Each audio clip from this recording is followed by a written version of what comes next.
Point समझना है। बेटा तुम खड़ी क्यों हो क्लास में? सीट नहीं मिल रही, आगे आ जाओ, थर्ड लाइन में आ जाओ, थर्ड लाइन में बैठा लो बेटा इसको। फिर तेरी बहन को जब कोई कहेगा यहाँ आके बैठ जा, फिर अच्छा लगेगा? थोड़ा लिमिट में रहना चाहिए ना। बैठ जाओ बेटा।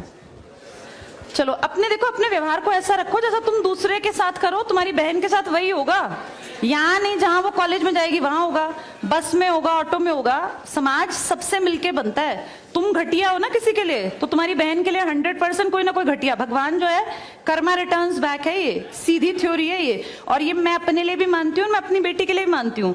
मैं जैसा कर रही हूँ ऐसा ही मेरे साथ होगा, या मेरे घर वालों के साथ। तुम जैसा कर रहे हो ऐसा तुम्हारे भाई बहनों के साथ होगा ही होगा। हम किसी भी बेटी के साथ गलत करेंगे ना, तो अपने आप को इसके लिए तैयार रखना कि मेरी बहन भी पढ़ने निकलेगी। आज छोटी है तो कल निकलेगी। चाचा की बेटी, मामा की बेटी, ऐसा नहीं कोई घर में रिश्ते ही ना हो, माँ भी तो होगी। जैसा तुम कर रहे हो ऐसा तुम्हारी माँ के साथ जरूर घटित हुआ होगा। अब तुम कर रहे हो, बड़े अच्छे कई एड्स हैं, उसमें एक जवान लड़का ना सीटी बजा रहा होता है, तो उसकी माँ, देखा तुम लोगों ने वो, उसकी माँ कहती है बेटा मत कर। तुम्हारी उम्र का था वो लड़का, उसकी माँ लगा लो मेरी एज की मुझसे 2-4 साल बड़ी होगी, क्योंकि जो बच्चे 20 के हैं उनके माँ 40-45, उनकी माँ 45 साल तक की होती हैं। तो लगातार सीटियां बजा रहा है, उसकी माँ उसको कहती है बेटा मत कर, वो इरिटेट हो जाती है। तो वो फील करता है कि मेरी माँ ऐसा क्यों, मतलब क्यों चिढ़ रही है सीटी बजाने से, घर में बैठ के बजा रहा था सीटी। तो उसकी माँ को याद आता है कि जब मैं रोज बस स्टॉप पे जाती हूँ, 45 साल की अधेड़ उम्र की एक औरत, एक घटिया लड़का, मतलब ऐसे नहीं होते बिल्कुल ही घटिया जिनकी परवरिश हो, वो रोज उसको परेशान करता है, उस 45 साल की औरत को। तो उसको फिर फील होता है कि ये मेरा बेटा जो हरकत कर रहा है ये उस लड़के से मेल खाती है। बहुत अच्छा ऐड है, उसका एसेंस बहुत अच्छा निकल के आता है कि एक्सप्लॉयटेशन सिर्फ जवान लड़कियों का नहीं होता। आप गलत कर रहे हो ना, कोई आपकी माँ के साथ, आपकी बहन के साथ कहीं ना कहीं कोई गलत करेगा फिर।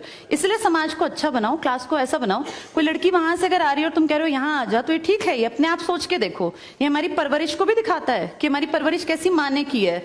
अपनी बेटियों को जितने हम संस्कार देते हैं ना, उससे ज्यादा बेटों को देने चाहिए, क्योंकि गलत करने वाले लड़के ही तो है ना, किसी के प्रति गलत कमेंट करने वाले।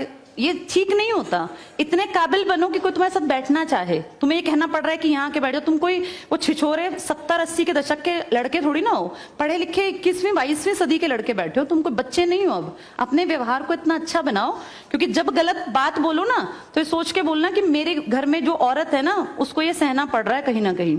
तुम ही लोगों ने समाज बना रखा है, इसको घटिया बना लो चाहे अच्छा बनाओगे तो पूरा समाज अच्छा बन जाएगा। घटिया बनाओगे तो तुम्हारी माँ को भी 100% सुनना पड़ता होगा, क्योंकि ये कर्म है, ये किसी को नहीं छोड़ते। तुम सबको 4 दीवारी में नहीं रख पाओगे, तुम्हारी माँ को भी कहीं ना कहीं बाहर निकलना पड़ता है। चाहे वो मार्केट सब्जी लेने जाती हो, गाँव में रहते हो तो गली में तो निकलती है ना, उसको भी सुनना पड़ता होगा, क्योंकि समाज बनाने वाले तुम ही लोग हो।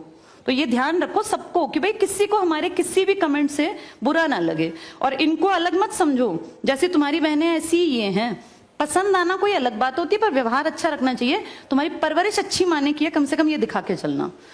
चलो ये टॉपिक